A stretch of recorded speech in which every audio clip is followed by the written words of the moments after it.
यह जो जामिया मिलिया इस्लामिया ने किया, इसमें उसने दो गलत काम किए। एक, उसने प्रश्न पत्र बनाने वाले की पहचान उजागर कर दी। दूसरा जामिया ने जो गलत काम किया वो ये कि उसने कहा कि हम जांच करेंगे। यह प्रक्रिया, मैं कहता हूं कि यह मूर्खताकरण की प्रक्रिया है। यानी भारत के नौजवानों को और भारत के छात्रों को धीरे धीरे मूर्ख बनाने की प्रक्रिया है। तो शिक्षक अपने आप को बिल्कुल असुरक्षित महसूस करेगा। अब शिक्षक कोई स्वाधीनता संग्राम लड़ तो नहीं रहा है कि वो सर पे कफन बांधकर क्लासरूम में जाएगा। मान लीजिए मैं जाति व्यवस्था पढ़ा रहा हूँ और उसमें मैंने ब्राह्मणवाद की आलोचना की, तो कोई ब्राह्मण छात्र मुझ पर एफआईआर नहीं कर देगा। इसकी कोई गारंटी है क्या? कोई गारंटी नहीं है। तो अब पाकिस्तान में घटिया तरीन तालीम नहीं दी जा रही, अब हिंदुस्तान में घटिया तरीन तालीम दी जा रही। मैं इसको सैफ्रनाइजेशन नहीं कहता हूँ, मैं इसको घटियाकरण कहता हूँ। यह शिक्षा का घटियाकरण है। उसको इतना घटिया बना देना है कि आप उसके बाद उसमें बात करने लायक कुछ न रह जाए। इसका नुकसान अध्यापकों को नहीं होगा, इसका नुकसान छात्रों को होगा। क्यों?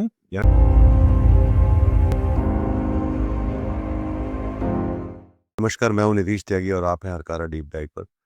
आज हमारे मेहमान हैं प्रोफेसर अपूर्वानंद और हम लोग ये बात करेंगे जो जामिया में एक घटना हुई है जहां पर एक प्रोफेसर एक सवाल आया क्वेश्चन पेपर में। सवाल ये था, भारत में मुस्लिम अल्पसंख्यकों के खिलाफ अत्याचारों पर चर्चा करें और उचित उदाहरण दें। इस सवाल के बाद वहां पर काफी बवाल बचा और उसके बाद बीए ऑनर्स सोशल वर्क की परीक्षा में पूछा गया सवाल अ, एक बड़े विवाद में बदल गया और जामिया मिलिया इस्लामिया यूनिवर्सिटी ने अपने प्रोफेसर वीरेंद्र बालाजी सहारे को निलंबन कर दिया और उनके खिलाफ एफआईआर करने की बात भी की और उनका नाम सार्वजनिक कर दिया। तो इस बारे में मैं समझना चाह रहा था कि ये किस किस स्तर पर इसमें क्या बोलते हैं कोताही या गैर जिम्मेदारी से विश्वविद्यालय पेश आया है प्रोफेसर। और आपने वायर में एक लेख भी लिखा है जिसको हमने हरकारा में छापा है, अ, जिसको आप चाहें तो पढ़ भी सकते हैं। तो ये समझने के लिए कि ये पूरा जो विवाद है वो उसको किस तरह से देखा जाना चाहिए। सबसे पहले तो बहुत शुक्रिया निधीश। हम लोग एक बार फिर मिल रहे हैं बातचीत में। और अ, हमेशा हमारे मिलने का जो कारण होता है वो कोई बहुत अ, खुशगवार नहीं होता है। ये बहुत तकलीफ की बात है। अ, लेकिन बहरहाल, अब जिस स्थिति में हम हिंदुस्तान में रह रहे हैं या इस दुनिया में, उसमें हमारे लिए बातचीत को यही विषय हैं। तो सबसे पहले हम इसे देखें कि जामिया मिलिया इस्लामिया में हुआ क्या। जामिया मिलिया इस्लामिया में परीक्षाएं चल रही हैं, जैसे इस समय लगभग सारे विश्वविद्यालयों में चल रही हैं। और वहाँ बीए ऑनर्स सोशल वर्क, जिसको सामाजिक कार्य विभाग कहते हैं या समाज कार्य विभाग कहते हैं, उसमें पहले सेमेस्टर के का इम्तहान था। और जिसमें एक पर्चा था, जिसका शीर्षक है उस पर्चे का, पेपर का, भारत में सामाजिक समस्याएं या भारत की सामाजिक समस्याएं, सोशल प्रॉब्लम्स इन इंडिया। यह पर्चा था, इस पर्चे का इम्तहान था। और इसमें जो प्रश्न पत्र बनाया गया था उसमें एक प्रश्न था अंग्रेजी में, discuss the atrocities against Muslim minorities in India, giving suitable examples. अब यह इम्तहान हो गया और उसके एक दिन बाद ये सोशल मीडिया प्लेटफॉर्म्स पर यह प्रश्न पत्र प्रसारित किया जाने लगा। और इसमें यह कहा जाने लगा कि भारत के टैक्स देने वालों के पैसे से पलने वाला एक प्रोफेसर इस तरह का प्रश्न भारत में कैसे कर सकता है। और उसके अगले ही दिन यह अभी सोशल मीडिया हैंडल पर चल रहा था और हम देख पा रहे थे कि ये वे हैंडल्स हैं जिनको आप हिंदुत्ववादी हैंडल कह सकते हैं। उसके अगले दिन हमने विश्वविद्यालय का एक परिपत्र देखा, एक सर्कुलर या एक नोटिफिकेशन, जिसमें उन्होंने ये बतलाया कि यह जो विवादित प्रश्न है, इसको बनाने वाले प्रोफेसर का पता कर लिया गया है और जो उन्होंने कहा वो ये था इस अपने इस नोटिस में, on the instruction of the competent authority the paper setter professor Virendra Balaji Sahare, department of social work, Jamia Millia Islamia is placed under suspension till further orders. ये उन्होंने कहा और कहा कि यह सिर्फ इतना ही नहीं कहा, उन्होंने कहा कि यह जो है उनकी तरफ से लापरवाही और कोताही का मसला है। ये दो बातें उन्होंने कह भी दी, ये कहते हुए कि हमने एक जांच समिति बनाई है जो इसकी जांच करेगी और फिर पता करेंगे, लेकिन पहले ही उन्होंने कह दिया कि यह उस प्रोफेसर की नेग्लिजेंस है और केयरलेसनेस है, दो चीजें। तो एक इम्तहान हो रहा था, इम्तहान में एक पत्र है, उसके लिए प्रश्न पत्र बनाया गया। उस पत्र में वो जो सिलेबस है, उस सिलेबस का एक बिंदु है जिस बिंदु में है कि भारत की जो सामाजिक समस्याएं हैं उनमें एक समस्या है इसके कई समुदायों पर होने वाला अत्याचार और दमन, जिसमें दलित भी शामिल हैं, स्त्री भी शामिल है और अल्पसंख्यक भी शामिल है। अब यह आपका सिलेबस है जो, और इस सिलेबस के आधार पर जो परीक्षा होने वाली है उसमें यह प्रश्न पत्र है और यह प्रश्न है। तो पहला घटनाक्रम यह है जिसको श्रोताओं दर्शकों को समझ लेना जरूरी है। परीक्षा हुई, प्रश्न पत्र बनाया गया, प्रश्न पत्र पर परीक्षार्थियों ने नहीं, बाहर के लोगों ने हंगामा शुरू किया। यूनिवर्सिटी ने एक दिन बाद इस मसले पर कह दिया कि उन्होंने पता कर लिया है और परीक्षक जो प्रश्न पत्र निर्माता हैं उनको उन्होंने निलंबित कर दिया और कहा कि इसकी जांच करके हम पता करेंगे कि यह हुआ कैसे। तो ये हुआ, पहले तो इसको समझ लेना। तो निलंबन किस उसकी मतलब उसमें कोई कारण बताया गया या एक अ, अ, एकदम बिना कारण बताए, या सिर्फ जैसे कहा कि कॉम्पिटेंट अथॉरिटी ने तय किया है कि इनको सस्पेंड कर देना चाहिए हाँ, बिना? अब जो प्रक्रिया है इसको हम समझ लें, क्योंकि बहुत सारे लोग जो विश्वविद्यालय की प्रक्रिया से परिचित नहीं होते हैं उनमें तरह तरह की गलतफहमियां होती हैं। एक बात तो ये समझना बहुत ही आवश्यक है कि परीक्षा से संबंधित जितनी भी गतिविधि होती है वह गोपनीय है ना। जैसे मैं अगर प्रश्न पत्र बना रहा हूं तो मेरा नाम गोपनीय रखा जाएगा। ठीक। प्रश्न पत्र खुलता है बिल्कुल जिस समय परीक्षा हो रही होती है उसी समय खुलता है। ठीक है, किसका प्रश्न पत्र है यह बताया नहीं जाता है और इसके कारण हम सारे लोग समझ सकते हैं क्यों नहीं बताया जाता है। ठीक है? और अब अलग अलग जगह अलग अलग ढंग से परीक्षाएं होती हैं, दुनिया में बहुत जगह होती हैं, भारत में भी होती हैं, जिसमें आप आए, आपका प्रोफेसर आपको प्रश्न देगा, आप जानते हैं कि आपके प्रोफेसर ने प्रश्न दिया और आप उत्तर देते हैं तो आपको पता है। लेकिन जैसे जामिया में है या दिल्ली विश्वविद्यालय में इस तरह की परीक्षाएं, उसमें गोपनीयता रखी जाती है। उसका कारण बहुत स्पष्ट है। एक दूसरे की इस प्रकार प्रश्न पत्र जब बनाया जाता है तो वो किसी एक प्रश्न पत्र बनाने वाले का नहीं रह जाता है, वो पूरे विभाग का हो जाता है। जी। अब जैसे हमारे यहाँ तो, मुझे जामिया का पता नहीं, मैं पता करने की कोशिश कर रहा था, हमारे यहाँ मॉडरेशन होता है। जैसे मान लीजिए मैंने प्रश्न पत्र बनाया तो विभाग उसको बैठ के मॉडरेट करेगा। ठीक, क्योंकि एक प्रश्न पत्र आवश्यक नहीं है कि एक ही अध्यापक पढ़ा रहा हो। ठीक, दूसरे की मॉडरेशन इसलिए किया जाता है कि एक सामान्य जो समझ है पूरे विभाग की उसके अनुसार प्रश्न पत्र बने, तो मॉडरेट किया जाता है उसको। इस प्रकार यह सिर्फ एक निजी किसी एक का प्रश्न पत्र नहीं रह जाता, ये पूरे विभाग का हो जाता है। और अब ये मॉडरेशन कई जगह पर्सनल भी करवाया जाता है कि अध्यापक ही करें अपना, जो भी हो। लेकिन एक बार जब प्रश्न पत्र बन गया, विभाग ने उसको स्वीकार कर लिया, तो वो उस अध्यापक का नहीं रह गया। बिल्कुल। यह समझ लेना हम लोगों के लिए बहुत आवश्यक है। तो यह जो जामिया मिलिया इस्लामिया ने किया, इसमें उसने दो गलत काम किए।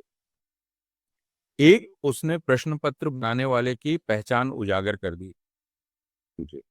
जो ऐसे मामलों में काफी खतरनाक हो सकता है, क्योंकि आप देख रहे हैं कि सोशल मीडिया प्लेटफॉर्म्स पर दक्षिणपंथी लोगों ने एक पूरा अभियान चला दिया है। अगर आपने प्रश्न बनाने वाले का नाम उजागर कर दिया तो उस पर हमला हो सकता है, उसको दूसरे तरह के से हानि पहुंचाई जा सकती है। ये बात बहुत स्पष्ट है। तो इस तरह जामिया ने गोपनीयता का उल्लंघन करके एक अपराध किया है। दो तरह के अपराध किए हैं। दूसरा जामिया ने जो गलत काम किया वो ये कि उसने कहा कि हम जांच करेंगे, है ना? हालांकि जांच किस चीज की करेंगे?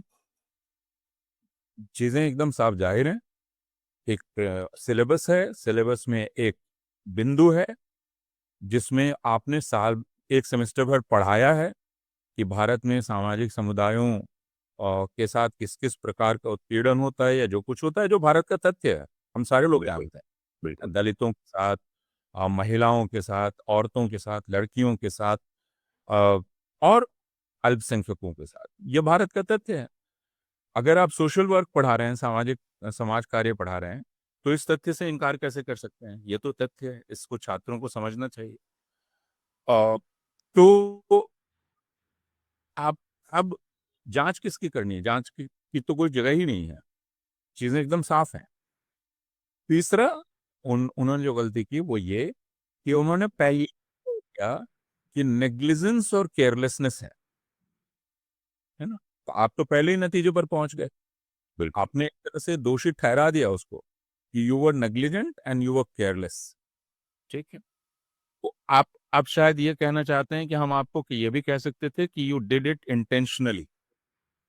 ये आप मान चुके हैं दरअसल।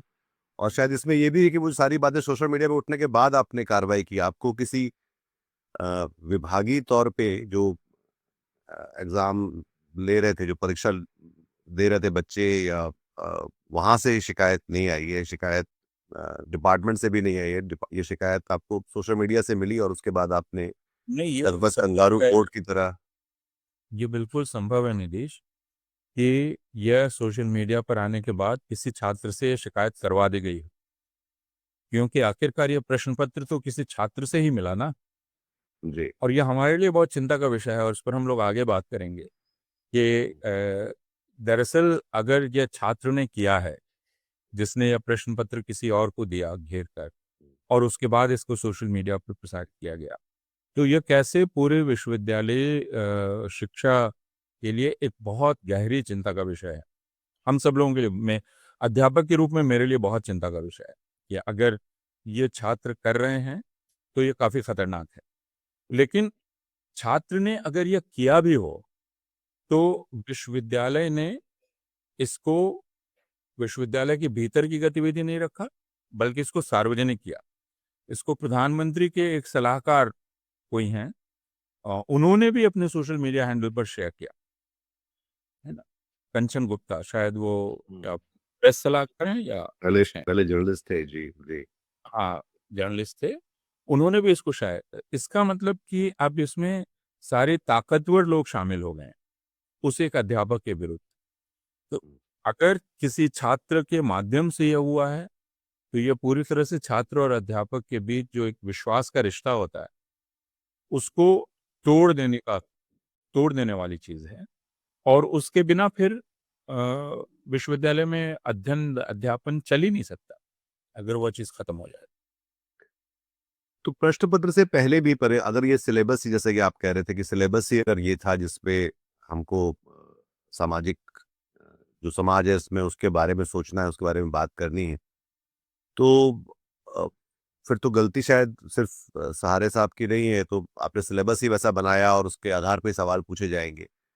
तो वो भी एक है, मतलब जिसमें जब अगर आप अंदर जाएँगे इसके, तो प्रक्रिया के जो बहुत सारे सवाल हैं वो सारे खड़े होते हैं। मतलब एक तो ये अपने आप में एक घटना है जिसकी, और ये अकेली घटना नहीं, जैसे कि अपने आप में अपने आर्टिकल में लिखा है कि मेरठ में भी ऐसा हुआ है, शारदा यूनिवर्सिटी में ऐसा हुआ है। अ, अभी पिछले ही साल मेरठ में हुआ जी, और मेरठ की एक अध्यापक को प्रतिबंधित कर दिया गया परीक्षा कार्य से आजीवन, जी, कि वो नहीं कर सकती, क्योंकि उन्होंने एक प्रश्न किया था जिससे हिंदुत्ववादियों को काफी परेशानी हुई थी। उसी प्रकार शारदा यूनिवर्सिटी के एक प्राइवेट यूनिवर्सिटी है, उसके एक अध्यापक ने किया जो इत्तेफाक से जामिया मिलिया इस्लामिया से ही शोध कार्य कर रहे थे। उन्होंने भी एक प्रश्न किया, उससे भी हिंदुत्ववादियों को दिक्कत हुई और उसने तो उनकी सेवा ही समाप्त कर दी, उनको नौकरी से निकाल दिया। जी। तो इस तरह की घटनाएं अब लगातार हो रही हैं, जिनमें प्रश्न बनाने या कक्षा में व्याख्यान, जैसे सेंट्रल यूनिवर्सिटी ऑफ केरल के एक अध्यापक को उनके कक्षा के व्याख्यान के लिए सस्पेंड कर लिया गया, कक्षा के व्याख्यान के लिए। अब कक्षा का व्याख्यान कोई सार्वजनिक व्याख्यान नहीं है, वह हरकारा के प्लेटफॉर्म पे आके दिया जाने वाला इंटरव्यू भी नहीं है। वो एक कंट्रोल्ड सिचुएशन में, हमें हमेशा समझना चाहिए कि कक्षा एक कंट्रोल्ड वातावरण है। वह हम एक ऐसी जगह तैयार करते हैं जो सड़क नहीं है। हुँ। तो उसमें जब जो बातचीत हम कर रहे हैं, वह सारी बातचीत चर्चा के लिए खुली हुई है, विचार विमर्श के लिए, आलोचना प्रत्यालोचना के लिए। यहाँ तक कि अध्यापक भी जो कहता है या कहती है, वह भी आलोचना के लिए खुला हुआ है। बिल्कुल। छात्र उससे ऐतराज जाहिर कर सकते हैं, उसकी आलोचना कर सकते हैं और कक्षा में उस पर बहस हो सकती है। अध्यापक जो कहता है वो आधिकारिक रूप से कोई आधिकारिक सत्य नहीं है, अंतिम सत्य नहीं। इस इसको समझना ज़रूरी है। लेकिन अब यह चीज़ टूट रही है, यानी कक्षा में जो बात कही जा रही है, उस बात को आप सोशल मीडिया पर ले जाते हैं, जिससे वो सड़क की चीज़ हो जाती है। हुँ। और फिर वह विचार-विमर्श की चीज़ नहीं हो जाती है, फिर होता है वो शिक्षक ने अपना मत व्यक्त किया, जबकि शिक्षक सिर्फ मत व्यक्त नहीं करता है, वो बतलाता है कि ये मत बन कैसे रहा है। हाँ, उसके तरीके को और फिर वो चर्चा के लिए उसको खोलता है। लेकिन आप ये कर रहे हैं कि शिक्षक के मुँह से जो निकला उसमें 1 मिनट, 1.5 मिनट, 30 सेकंड को आप सोशल मीडिया पर ले जाते हैं और उसके बाद अ, अध्यापक के साथ जो होता है वो होता है। तो आपने सिलेबस की बात की, उस पर हम आगे बात कर सकते हैं कि दरअसल और क्या हो रहा है। क्योंकि कल ही दिल्ली यूनिवर्सिटी जो मेरी यूनिवर्सिटी है, वहाँ से कुछ खबरें आई हैं जो पहले भी आई थी, वो सिलेबस के संबंध में है और उस पर हम बात कर सकते हैं। तो ये मतलब अब जो तो तो अब एक बात समझने की शायद ये भी है कि विश्वविद्यालय जो या जो प्रशासन या जो कॉम्पिटेंट अथॉरिटी जो तथाकथित हैं, जो जिनका नाम नहीं आता सामने कि कौन है कॉम्पिटेंट अथॉरिटी जो इसको बात को तय कर रहा है कि क्या सवाल पूछना चाहिए या कैसा सिलेबस होना चाहिए और क्या बात करनी चाहिए। क्योंकि ये दरअसल जो बड़ा सवाल इसमें ये है कि वो चाह रहे हैं कि शायद यूनिवर्सिटीज़ या जो महाविद्यालय हैं वहाँ पे अ, बहुत सारी बातें ना की जाएँ जो कि जिससे कि देश, समाज अ, अर्थव्यवस्था कल को यही सवाल अर्थव्यवस्था में हो सकता है कि आप बोलो कि नहीं भारत में बेरोज़गारी बढ़ी है, तो उस पे अगर आप सवाल पूछेंगे तो आप बोलेंगे नहीं ऐसा सवाल नहीं पूछ सकते। तो ये किस तरह की शिक्षा है? क्योंकि वे ये बड़ा सवाल है कि शिक्षा जब होगी तो उसमें तथ्यों को देखना, विचार को देखना, उनके उसके सवाल करना, तो वो फिर कैसे होगा? क्योंकि वो कौन करना चाहेगा इस तरह से अगर अगर शिक्षक ही को उनको कटघरे में खड़ा कर दिया जाएगा, उन पे आप पुलिस केस दर्ज करने की बात करेंगे या उनको आप लगातार कटघरे में खड़ा किए रहेंगे? आपने बिल्कुल ठीक कहा। तो शिक्षक अपने आप को बिल्कुल असुरक्षित महसूस करेगा। अब शिक्षक कोई स्वाधीनता संग्राम लड़ तो नहीं रहा है कि वो सर पे कफन बांधकर क्लासरूम में जाएगा। यानी हर कक्षा एक तरह से परीक्षा है अब आप। ये आप कक्षा से निकलें तो आप पर एफआईआर नहीं होगी, इसकी गारंटी आप नहीं है। अ, मान लीजिए मैं जाति व्यवस्था पढ़ा रहा हूँ और उसमें मैंने ब्राह्मणवाद की आलोचना की, तो कोई ब्राह्मण छात्र मुझ पर एफआईआर नहीं कर देगा। इसकी कोई गारंटी है क्या? कोई गारंटी नहीं है। अ, तो इसका मतलब अब कक्षा, कक्षा नहीं रह गई है। वह एक तरह से अध्यापक की बहादुरी का इम्तिहान हो गया। और मैंने ये अपने बहुत सारे सहकर्मियों से सुना है कि अब वे बहुत सारी बातें नहीं कहते हैं, जो आज से 5 साल पहले तक वो कहते थे। उनका कहना है कि मुझे जीवित रहना है और मुझे चैन से रहना है। मैं शारीरिक हमला नहीं झेल सकता, मैं सोशल मीडिया पर अपने खिलाफ कैंपेन नहीं झेल सकता और मैं एफआईआर नहीं झेल सकता या झेल सकती। तो अब यह चीज़ अ, अ, अ, आम होती जा रही है विश्वविद्यालयों में, और इसका नुकसान अध्यापकों को नहीं होगा, इसका नुकसान छात्रों को होगा। क्यों? यार तो क्योंकि अक्सर हम लोग ये मानते हैं कि अभिव्यक्ति की स्वतंत्रता का मामला है। नहीं, मैं जब कक्षा में जाता हूँ, तो मैं जो जी चाहे वो नहीं बोल सकता हूँ। मुझे वो बोलना पड़ेगा जो मेरा अनुशासन है, यानी हिंदी साहित्य की वह जो कक्षा है, उसकी जो माँग है, उसके अनुसार मुझे बात करनी है। और उसमें जितनी जानकारियाँ मुझे छात्रों को देनी हैं, वो जानकारियाँ उनको मिलनी चाहिए। बिल्कुल। जो अब अगर मैं किसी भय से किसी जानकारी को रोक लेता हूँ, तो नुकसान मेरा थोड़ी हो रहा है, नुकसान छात्र का हो रहा है। यही ये बात ये शायद बड़ा सवाल है ये कि जैसे अगर आप हिंदी में ही देखें तो पुरानी जो कैसी कहानियाँ हैं, जैसे जूठन ओम प्रकाश वाल्मीकि की किताब जैसे है, या अम्बेडकर को पढ़ाना होगा तो आप कैसे पढ़ाएँगे उन नहीं, मसलन अगर हम ज्योतिबा फुले को पढ़ाएँ, जी, तो हम ज्योतिबा फुले की किताब पढ़ा सकते हैं कि नहीं पढ़ा सकते हैं आप, जी, है ना? वो काफ़ी जोखिम भरा काम हो जाएगा, बिल्कुल। ज्योतिबा फुले की किताब को पढ़ाना। अ, तो यह समझना हम सब लोगों के लिए बहुत ही आवश्यक है कि यह दरअसल शिक्षक की इच्छा का मामला नहीं है कि उसको जो बोलने का मन हो रहा है वो नहीं बोल पा रहा है, और इसलिए अब बहुत लोग मजाक उड़ाते हैं, अच्छा आपने 10 साल पहले बहुत आ, मजे किए, अब हमने आपको ठिकाने लगा दिया है। तो आपने हमें ठिकाने नहीं लगाया है। जो छात्र हैं उनका आपने भारी नुकसान किया है, क्योंकि अब छात्र ए.के. रामानुजन का लेख 300 रामायण नहीं पढ़ सकते। तो नुकसान किसका हो रहा है? अमेरिका के छात्र पढ़ सकते हैं, इंग्लैंड के छात्र पढ़ सकते हैं, भारत के छात्र नहीं पढ़ सकते, है ना? या भारत के छात्र ऑड्रे ट्रुस्की की किताब औरंगजेब नहीं पढ़ सकते। बाकी जगह के लोग पढ़ सकते हैं। अब सिलेबस में ही अगर जैसे सामाजिक कार्य हुआ, हो सकता है कि अगली बार जब सिलेबस बने तो उसमें से ये वाला हिस्सा निकाल दिया जाए कि भारत में कोई विभेद होता भी है, सामाजिक विभेद। पिछले 5 साल में सिलेबस बनने की जो प्रक्रिया है, उसमें हम बार-बार ये देखते हैं कि विश्वविद्यालय की जो स्टैंडिंग कमेटी है, वो विभाग द्वारा बनाए गए सिलेबस को वापस करती है। जैसे एक उदाहरण मैं देता हूँ, अर्थशास्त्र अभी कल अखबार में आया है, आपने देखा होगा, जिसमें जी, अर्थशास्त्र विभाग को वापस किया गया है सिलेबस, क्योंकि उन्होंने जो हिंसा होती है औरतों के साथ, बाकी इसके साथ, उस हिंसा के अर्थशास्त्र की बात की है। तो लोगों का कहना है नहीं, नहीं, अब ये भारत में हिंसा वगैरह की बात नहीं करनी चाहिए, ये गलत बात है, नकारात्मक बात। उसी तरह हमने पहले देखा था कि अर्थशास्त्र विभाग में ही एक पूरा पर्चा था इकोनॉमिक्स ऑफ डिस्क्रिमिनेशन, है ना?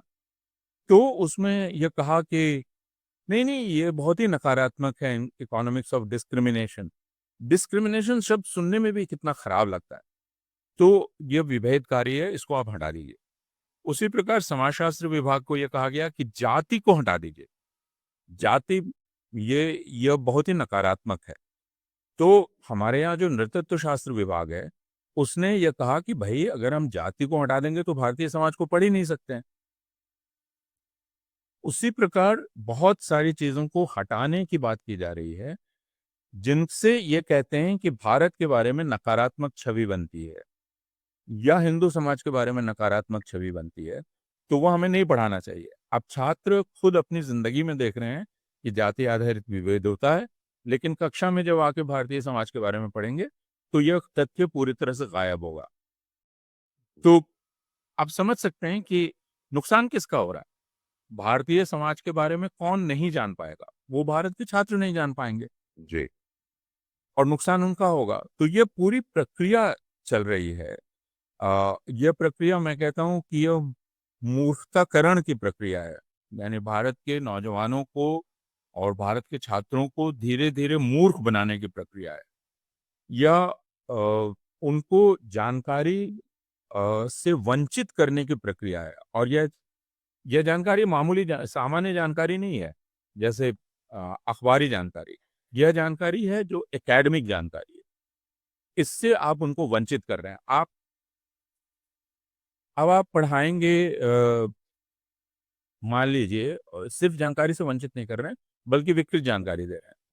स्कूल में आप हल्दी घाटी पढ़ाएंगे और उसमें आप सिद्ध करेंगे कि महाराणा प्रताप ने विजय हासिल की थी, जी। तो ये क्या कर रहे हैं आप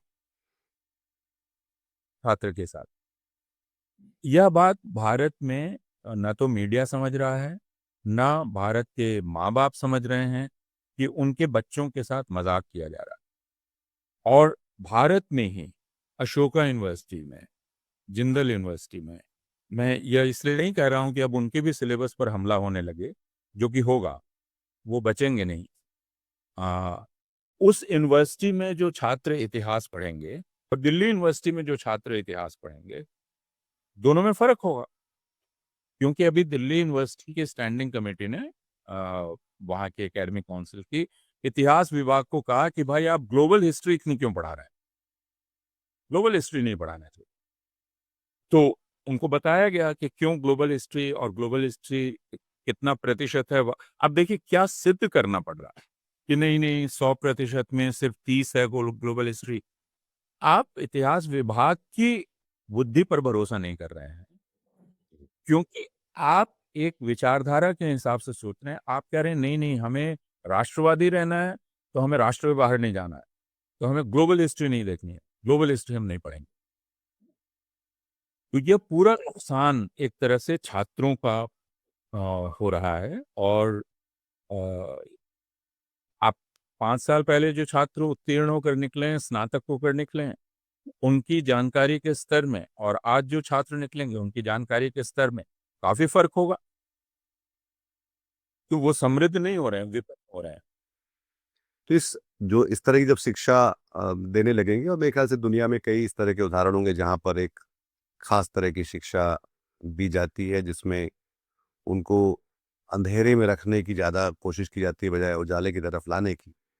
तो फिर उस शिक्षा का करेंगे क्या? क्योंकि कल को जब वो शिक्षा का उद्देश्य ये भी है कि सारे छात्र जो निकल कर आएँगे वो फिर दुनियावी कामों में लगेंगे, नौकरियाँ करेंगे, शायद पढ़ने का भी काम करेंगे। तो वो फिर कैसे, मतलब क्योंकि ये तो सिर्फ़ एक हम जो ये जो घटना है अपने आप में, मुझे लगता है कि वो जो टिप ऑफ द आइसबर्ग है, क्योंकि उसके नीचे जो कुछ पूरा है वो पूरा का पूरा अ, जो ढाँचा देखिए, है वही हाँ, अपने आप में ढहता हुआ दिखलाई पड़ रहा है। सब भारत का अध्ययन सिर्फ भारत के लोग तो नहीं कर रहे हैं, बिल्कुल। भारत का अध्ययन बाहर के लोग भी कर रहे हैं। हालांकि अब इसकी कोशिश सरकारी स्तर पर की जा रही है कि बाहर के लोग भारत का अध्ययन ना कर पाए। तो रिसर्च वीज़ा नहीं दिया जा रहा है, स्टडी वीज़ा नहीं दिया जा रहा है, और बाहर के लोग बहुत ज़्यादा फ्रस्ट्रेशन से गुजर रहे हैं, बाहर की जो अध्येता हैं, जो भारत का अध्ययन करना चाहते हैं, जी। कि उन्हें सरकार वह अध्ययन करने से रोक रही है। तो माने एक समय था जब भारत के बारे में जानकारी जर्मन लोगों ने, यूरोपीय लोगों ने हासिल की, इसका अध्ययन किया। हम बहुत शान से कहते हैं कि चीनी यात्रियों ने क्या किया और बाकी ने क्या किया। तो उस वक्त तो पासपोर्ट की ज़रूरत नहीं थी, वीज़ा की ज़रूरत नहीं थी। तो चीनी यात्री आए, उन्होंने लिखा, अल बरूनी ने लिखा। वह आधार है भारत के बारे में जानने का। ठीक है? आप भारत के बारे में जानते हैं। अब भारत सरकार ये कह रही है, नहीं हम ये नहीं करने देंगे आपको। अगर आप एक यात्री के रूप में आएंगे भारत, तो आप भारत का अध्ययन नहीं कर सकते हैं, हम इसकी इजाजत नहीं देंगे। मान लीजिए कि आपने एक लेख लिख दिया, तो अगली बार हो सकता है आपका वीजा रद्द कर दिया जाए। जी। आपने आप भारत गए थे घूमने, निदेश जी से मिलने गए थे, आपने लेख कैसे लिख दिया भाई? है ना? आपने बहुत सारी चीजों का निरीक्षण किया और उसके बाद एक अकादमिक लेख लिख दिया, ये तो आपने वीजा शर्तों का उल्लंघन कर दिया। तो अगली बार वीजा नहीं देंगे। तो न सिर्फ भारत के लोगों को भारत का अध्ययन नहीं करने दिया जाएगा, अब बाहर के लोगों को भारत का अध्ययन नहीं करने दिया जाएगा। तो वे अब दूसरे देशों की तरफ मुड़ रहे हैं, अफ्रीका या कहीं और या कहीं और। आखिर वो अध्ययन तो करेंगे, लेकिन अगर उसको आप छोड़ दें, और जैसा मैं ये कह रहा था कि हम देखें कि हो क्या रहा है। औरंगजेब पर एक किताब छपेगी, ठीक, शिवाजी पर एक किताब छपेगी। उस किताब का एक भारतीय संस्करण होगा और एक विश्व संस्करण होगा। भारतीय संस्करण में बहुत सारी चीजें नहीं होंगी, क्योंकि अगर वो उसमें होंगी तो प्रकाशक पर हमला होगा, लेखक पर हमला होगा, दुकान पर हमला होगा। तो एक ही किताब है, लेकिन भारत के लोग उसमें कुछ चीजें नहीं पढ़ रहे हैं जो बाहर के लोग पढ़ रहे हैं। तो ज्यादा जानकारी किसको हो रही है? बाहर के लोगों को हो रही है, भारत के लोगों को नहीं हो रही। तो एक तो ये होगा कि हमारा ज्ञान के क्षेत्र में भारी गैर बराबरी, जैसा मैंने कहा पहले, भारत में जैसे दिल्ली यूनिवर्सिटी का छात्र, अशोका यूनिवर्सिटी का छात्र, दोनों इतिहास के छात्र, दोनों भूगोल के छात्र, दोनों में भारी गैर बराबरी। फिर भारत का छात्र और अमेरिका का छात्र, दोनों में भारी गैर बराबरी, है ना? यह पैदा होगी और हम जाहिर है कि नीचे रहेंगे। ये बहुत स्पष्ट है, इसमें कोई बहुत ज्यादा विश्लेषण की आवश्यकता नहीं है, यह हो रहा है। और भारत के लोग इस बात से पूरी तरह से निश्चिंत हैं। उनको नहीं लग रहा है कि यह एक गंभीर दुर्घटना उनके साथ हो रही है या उनको नुकसान पहुंचाया जा रहा है सक्रिय रूप से। जी। जैसे आपने मीडिया इंडस्ट्री में भी देखा कि कैसे वो जर्नलिज्म को दूर कर दिया गया उससे, और फिर अब वो हम शायद यूनिवर्सिटीज और कॉलेजों को देख सकते हैं जहां पर अब शिक्षा का जो मूल अर्थ था वो अब उसको हटाया जा रहा है वहां से। वो भी एक प्रोपोगंडा की जगह बनती जा रही है, और उसमें भी ये जो फैसले, जैसे कि मैं सोच रहा था कि यही अगर कोई जो लोग कानून पढ़ रहे होंगे अब वो क्या देखेंगे नहीं कि लोग जो है जहाँ पे प्रोसेस एज पनिशमेंट में कोई सवाल पूछ लेते तो वो सरकार बुरा मान जाएगी इस बात का, और वाइस चांसलर या उनका कंपिटेंट अथॉरिटी उस पे भी कार्रवाई करेगी। तो मतलब ये तो एक अनंत किस्म की चीजें हैं जो समाज में चली जा रही हैं, और जिसको लेकर हम ठीक से देख नहीं पाएंगे, जिनका काम जाहिर तौर पे उन लोगों का, जो लोग पढ़ाई करते हैं, जो लोग पढ़ाते हैं, कि वो उसको देखें, उसका विश्लेषण करें। तो वो सब जब नहीं रहेगा तो फिर विश्वविद्यालयों का क्या हाल होने वाला है? कुछ नहीं, विश्वविद्यालय एक तरह के प्रचार केंद्रों में तब्दील हो जाएंगे। जब आप ये कहने लगते हैं कि हमारी पूरी शिक्षा का उद्देश्य राष्ट्रवादी बनाना है, उसी समय सिद्ध हो गया कि आप शिक्षा के उद्देश्य से भटक चुके हैं। आप उसके रास्ते से भटक चुके हैं, आप किसी और रास्ते पर हैं। आपने शिक्षा केंद्रों को प्रचार तंत्र में बदल दिया। ये काम दुनिया में बहुत जगहों पे हुआ। हमने सोवियत यूनियन में देखा कि किस प्रकार वहाँ की पूरी शिक्षा व्यवस्था एक तरह की प्रोपेगेंडा मशीनरी में तब्दील हो गई थी, है ना? तो विज्ञान को भी सोवियत मार्क्सवाद का प्रचार करना था, अ, मनोविज्ञान को भी करना था, दर्शन को भी करना था, प्राणी विज्ञान को भी करना था। अ, तो उससे एक भारी विकृति पैदा हुई और एक हास्यास्पद वहाँ के हास्यास्पद स्तर तक पहुंच गई। उस प्रकार चीन की सांस्कृतिक क्रांति के बाद यही हुआ और उसके दौरान यही हुआ।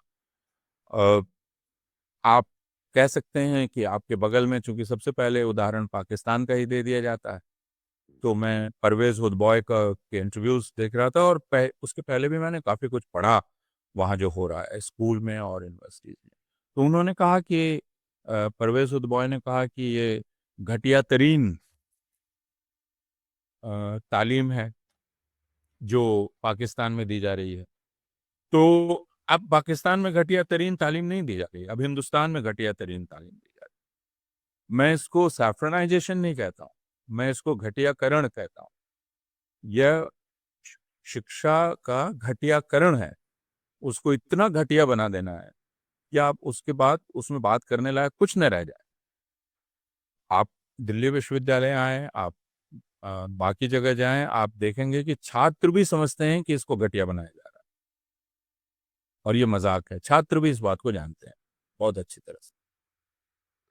तो इसमें आपने एक और बात कही कि आखिरी में इस लेख में कि ये इसको लेकर शिक्षक जो पढ़ा रहे हैं वो क्या करें, क्योंकि जाहिर तौर पे ये एक उनके लिए सबसे ज़्यादा चुनौतीपूर्ण बात है, क्योंकि वो एक वो उस शिक्षा की फ्रंट लाइन पे वो खड़े हुए हैं। प्रक्रिया तो ठीक है, छात्र भी जो हैं जो उसको पढ़ने आए।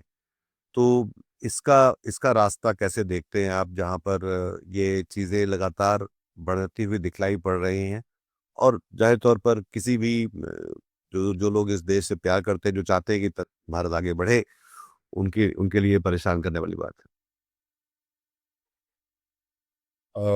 मैंने अपने लेख में ये लिखा है कि जामिया मिलिया इस्लामिया के शिक्षकों को मिलकर इसके खिलाफ आवाज़ उठानी चाहिए।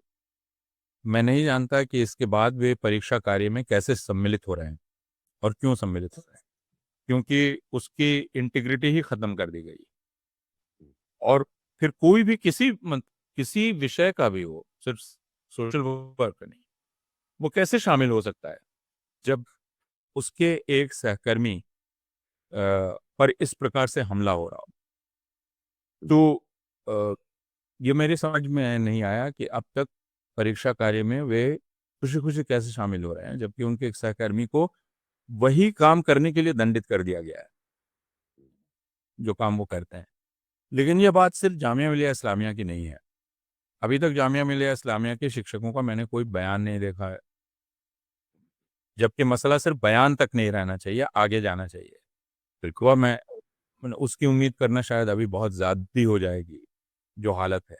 मैंने दिल्ली विश्वविद्यालय के छात्र शिक्षक संघ का भी बयान नहीं देखा है, जबकि ये मसला दक्षिणपंथी या वामपंथी का नहीं है। यह है एक शिक्षक अपना कर्तव्य निभा रहा है, उस कर्तव्य को निभाने के कारण उसे दंडित किया गया है। तो इस पर शिक्षक संघ क्यों नहीं कुछ बोलेंगे?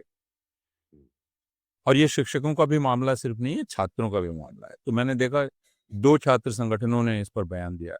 लेकिन क्या ये सिर्फ छात्र संगठनों के बयान देने का मामला है? सामाजिक कार्य विभाग, जो समाज कार्य विभाग है, सोशल वर्क, उसके छात्र खामोश क्यों हैं? चुप क्यों हैं? तो यह जो चुप्पी है, ये काफ़ी खतरनाक है और निष्क्रियता काफ़ी खतरनाक है, क्योंकि उनको लग रहा है कि ये प्रोफ़ेसर सहारे की अकेले की लड़ाई है। और और मैंने आज एक पंजाब विश्वविद्यालय के राजनीति विज्ञान की प्रोफ़ेसर का ट्वीट भी देखा, जो बहुत ही दुर्भाग्यपूर्ण ट्वीट है, जिसमें, और वो वरिष्ठ प्रोफ़ेसर हैं। उन्होंने लिखा है कि यह इस प्रोफ़ेसर की असंवेदनशीलता का प्रमाण है कि उसने यह प्रश्न किया, और विश्वविद्यालय ने उसको अनुशासित करके ठीक ही किया है, सुधरने का मौका दिया। तो अब अगर यह एक वरिष्ठ प्रोफ़ेसर एक विश्वविद्यालय का कह रहा है, तो इसका मतलब हमारे विश्वविद्यालयों में अब लिंच मॉब तैयार हो रही है। ज़ाहिर जो बात है, उस लिंच मॉब में और उस बुलडोज़र संस्कृति में वो भी शामिल हैं या उसके चीयरलीडर बन रहे हैं। एक प्रकार की बुलडोज़र संस्कृति है। मैं कह रहा हूँ कि अभी आप इस पर विचार ना करें कि प्रश्न पत्र का की विचारधारा क्या है। आप तो सिर्फ प्रोफेशनल मसले पर इस पर अपना रोक लें। और ये तो खैर प्रोफेश बीए फर्स्ट सेमेस्टर का शायद एग्ज़ाम था, पर मतलब ये तो सब पे असर पड़ेगा जो लोग पीएचडी करने जाते हैं या और भी ज़्यादा आगे पढ़ने जाएँगे। फिर जो लोग क्योंकि इतने सारे लोग एड हॉक में पढ़ा रहे होते हैं, उन पर तलवारें हमेशा लटकी रहती हैं। मतलब एक प्रोफ़ेसर तो फिर भी एक एक तुलनात्मक तौर पे सुरक्षित नौकरी है। तो ज़ाहिर तौर पे इससे एक संदेश सबको ये मिलने वाला है कि आपको जो है वो अ, चुपचाप अपना काम करो और आगे बढ़ो और ये पहले ही मिल चुका है। इसलिए अब बहुत सारे जो पीएचडी के विषय प्रस्तावित हो रहे हैं, वो सुरक्षित विषय या राष्ट्रवादी दायरे के विषय प्रस्तावित हो रहे हैं। वो कोई ज्ञान की खोज करने वाले विषय नहीं है, जिसमें ज्ञान की खोज, पीएचडी का मतलब वही है, आप कोई नई खोज कर रहे अनुसंधान, हैं। लेकिन शोध, नई खोज नहीं। सवाल, जी, परीक्षण। हाँ, अब वो शोध नहीं है, वो एक राष्ट्रवादी संतोष पैदा करने के लिए विषय दिए जा रहे हैं। इनको हम ये बात हम देख रहे हैं, और इसका काफ़ी नुकसान होने वाला है भारतीय विश्वविद्यालयों को और छात्रों को। और आपने ठीक ही कहा कि जो अस्थायी अध्यापक हैं या जो प्रोबेशन पर हैं, जो बाकी हैं, उनमें एक तरह का भय तो बैठ ही जाएगा और इसका बहुत नुकसान होगा।